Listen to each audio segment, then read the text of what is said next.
Hello, my name is Matthew Orr, and I'm going to be giving my presentation on the death penalty in the United States. Just punishments, which observes restraints, is different from revenge, which knows no limits. These are the words of Jean Beth Elshtain, written in her book, Just War Against Terror, The Burden of American Power in a Violent World. She was an ethicist and political philosopher who believed that capital punishment was detrimental to human nature. Just punishments are fair, while wanting revenge is getting equal. We have to ask ourselves, which one is our justice system today? According to the Death Penalty Information Center, the first death penalty laws date back to the 18th century BC. Here, capital punishment was different than today. That meaning they used different methods of execution. These consisted of crucifixion, drowning, beating, impalement, and death by fire. The method of hanging became a more popular method in the 10th century AD in Great Britain. At the time, the only old method that Britain had was death by fire. Others now consisted of hanging, being beheaded, and being boiled alive. Major reasons for receiving capital punishment then may have been marrying a Jew, treason, and not confessing to a certain crime. Later, in the 1700s, capital punishment began to grow in Great Britain, and actions as little as stealing, cutting down a tree, or robbing a rabbit warren were all punishable by death. The first execution over the Atlantic here in the U.S. colonies was for Captain George Kendall in Jamestown, Virginia in 1608. This was because he was a Spanish spy.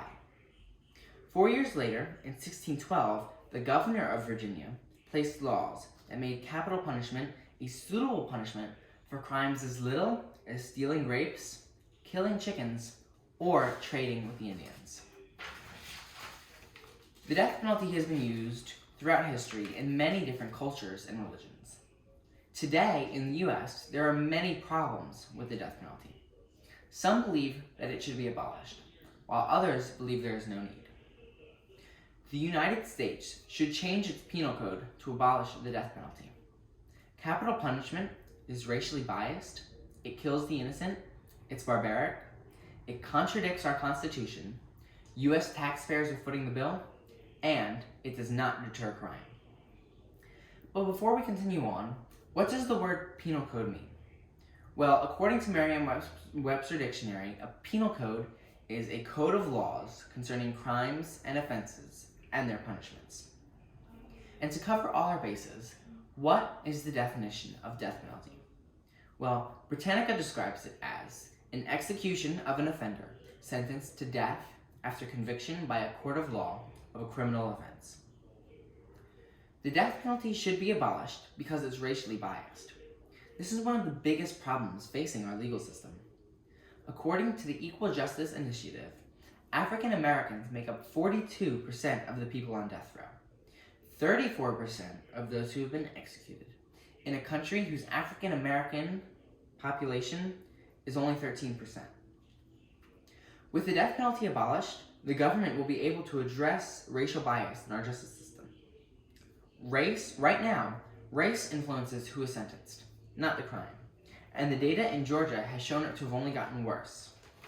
According to the Equal Justice Initiative, people convicted of killing white victims are 17 times more likely to be executed than those of killing black victims. Next, the death penalty kills the innocent.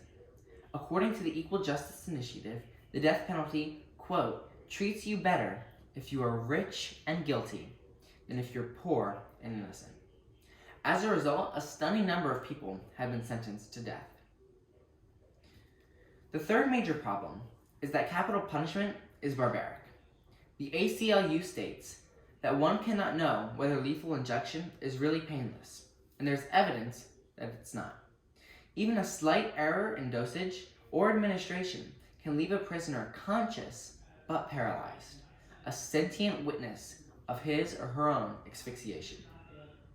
With the death penalty gone, we will no longer be lending support to that destructive side of human nature. Now, it should be made clear that our justice system contradicts our Constitution. The Eighth Amendment states that no cruel and unusual punishments shall be inflicted. With the death penalty abolished, our legal system will no longer contradict our Constitution. American taxpayers should not be losing money for each and every execution, because it's more costly to execute a person than to sentence them to life. The ACLU states that Florida has one of the nation's most populous death rows, and it's estimated that the true cost of each execution is $3.2 million, or 6 times the cost of a life imprisonment sentence. If the death penalty were to be abolished, United States taxpayers would not be responsible for $3.2 million in executions. According to the ACLU, a 1993 study of the costs of North Carolina's capital punishment system revealed that litigating a murder case from start to finish adds $163,000 to what it would cost to keep a convicted offender in prison for 20 years. The extra cost goes up $216,000 per case when all first-degree murder trials and their appeals are considered, many of which don't end with the death sentence. The final major problem that the death penalty possesses in our justice system is that it's not deterring crime.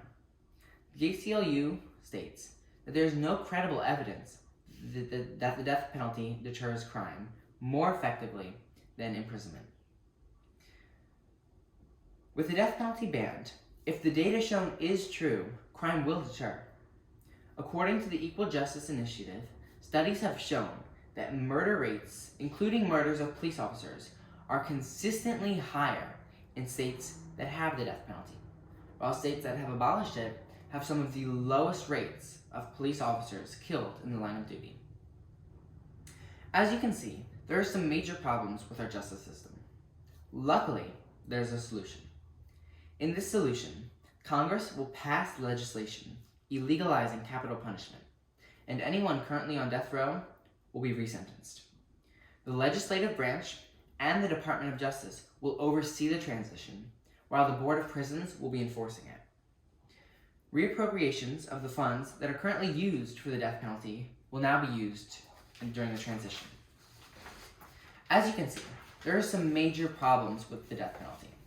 It's racially biased, it kills the innocent, it's a barbaric punishment, it's an unconstitutional act, it's a costly alternative, and it does not do a good job of deterring crime.